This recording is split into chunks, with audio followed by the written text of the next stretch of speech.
Well, today, President-elect Donald Trump joined Israeli Prime Minister Benjamin Netanyahu in calling on the Obama administration to veto a UN Security Council resolution that would demand a halt to new Israeli settlements in Palestinian territory. This comes as a vote on that resolution has now been delayed.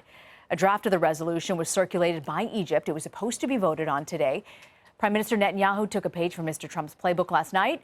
He used Twitter to express his displeasure, and he wrote, "The U.S. should veto the anti-Israel resolution at the UN Security Council on Thursday." Mr. Trump took to Facebook in support of Netanyahu's message, writing, quote, "The resolution being considered at the United Nations Security Council regarding Israel should be vetoed, as the United States has long maintained peace between the Israelis and the Palestinians will only come through direct negotiations between the parties and not through the imposition of terms by the United Nations. This puts Israel in a very poor negotiating position and is extremely unfair to all Israelis." Alan Elsner, special advisor to president of J Street, is in Washington and joins us now. Alan, I want to get your take on this delay of this UN resolution. What do you think is behind this? Well, we actually don't know. There's a lot of machinations, as usual, at the UN, and it remains to be seen what's behind it and whether the delay is permanent or temporary. But what I think we can say is that, contrary to what Trump said in his tweet, we would regard a balanced UN resolution that criticizes the settlements but also criticizes Palestinian incitement as being very useful, and we would not advise that the United States veto such a resolution. Alan, we know that President Obama, one of his big foreign policy goals coming in 8 years ago was the creation of a Palestinian state, something he's not going to see when he leaves in January. So if the White House, which has declined to say how it would have voted on the resolution, if they, despite vetoing similar provisions in recent years, what would the message have been sent from this administration if they had let the resolution actually pass?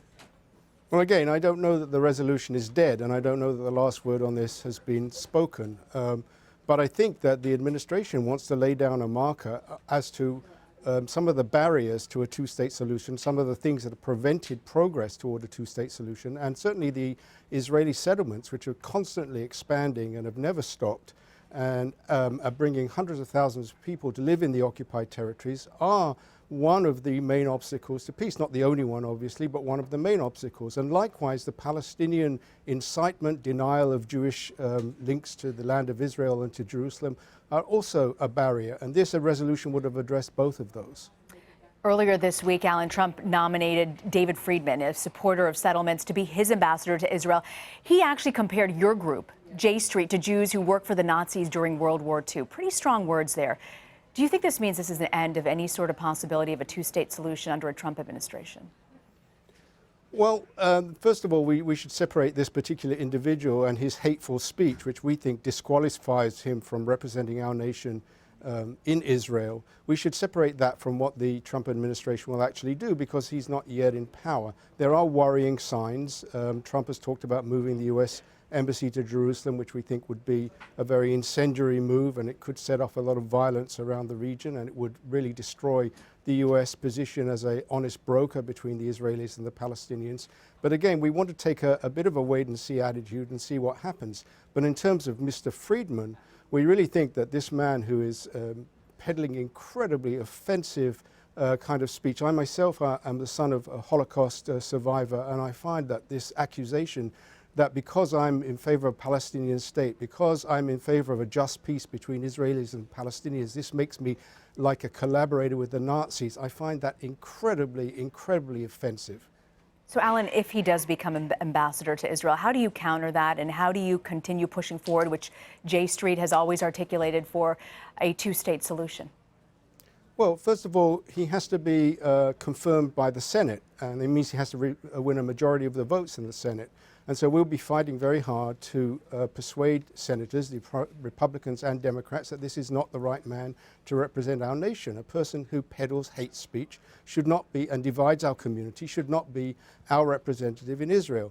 But going forward, we will continue to press with our allies in Israel, with a majority of Israelis, with a majority of Palestinians who the polls say still favor a two-state solution, because it is the only way to end the conflict.